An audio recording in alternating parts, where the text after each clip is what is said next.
રાજકોટથી મહત્વના સમાચાર સામે આવી રહ્યા છે, જ્યાં રાજકોટમાં અવારનવાર જે અકસ્માતો સર્જાઈ રહ્યા છે તેને લઈને ઇન્દ્રનીલ રાજગુરુએ નિવેદન આપ્યું છે. તો મૃતકોના પરિવારજનોને સાંત્વના પાઠવી છે. તો ઇન્દ્રનીલ રાજગુરુનું આ નિવેદન સામે આવ્યું છે. ગુજરાતમાં આવી દુર્ઘટના એક ચિંતાનો વિષય ગણાવી છે. ભ્રષ્ટાચારને કારણે આવી ઘટના ઘટતી હોવાનું ઇન્દ્રનીલ રાજગુરુએ જણાવ્યું છે.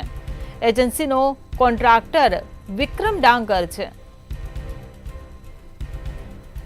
તો રાજકોટમાં અકસ્માતની જે ઘટના ઘટી, જેના ઠેર ઠેર પડઘા પડ્યા છે, ત્યારે વિક્રમ ડાંગર ભાજપ સાથે જોડાયેલા છે તેવું નિવેદન ઇન્દ્રનીલ રાજગુરુએ આપ્યું છે. એમએલએ ઉદય કાનગડનો નજીકનો તે વ્યક્તિ હોવાનું જણાવ્યું. ઘટનામાં 4 વ્યક્તિ મૃત્યુ પામે અને અનેક લોકો ગવાય. આ જ એક ઇટસેલ્ફ એક મોટી દુર્ઘટના છે. એના કરતાં પણ વધારે ચિંતાની વાત, હજી 1 વર્ષ અગ્નિકાંડને પૂરું નથી થયું, જેમાં અનેક લોકો ભરખાયા હતા. પ્રશ્ન એ સુરતનો અગ્નિકાંડ હોય કે બરોડાની બોટકાંડ હોય કે મોરબીનો પુલ તૂટવાનું હોય, આવી અનેક ઘટનાઓ ગુજરાતમાં બની રહી છે. ઘટનાગ્રસ્ત ગુજરાત કહેવાય એ આ ભાજપનું જાણે મોડલ બની ગયું. ચિંતા મારી છે.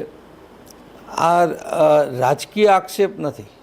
એ કોંગ્રેસી છું, ભાજપનું બોલું એટલે રાજકીય આક્ષેપ એમ નહીં, પરંતુ સરકાર સર્વ વસ્તુ માટે જવાબદાર હોય છે અને એ જવાબદારી નિભાવવામાં આ સરકારને શું તકલીફ પડે છે?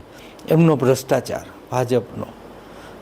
મુખ્યમંત્રી સારા હોય પણ મુખ્યમંત્રીનું સંપૂર્ણપણે લોકહિતમાં નિર્ણય લેવાનું ચાલતું હોય તો અહીંયા આખી ભ્રષ્ટાચારની ચેઇન ગોઠવાણી છે.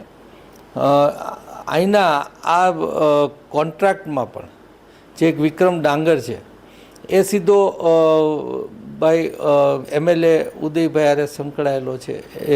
એ જ એમના જ વિસ્તારના વોર્ડમાં એ ભાજપનો હોદ્દેદાર રહ્યો છે.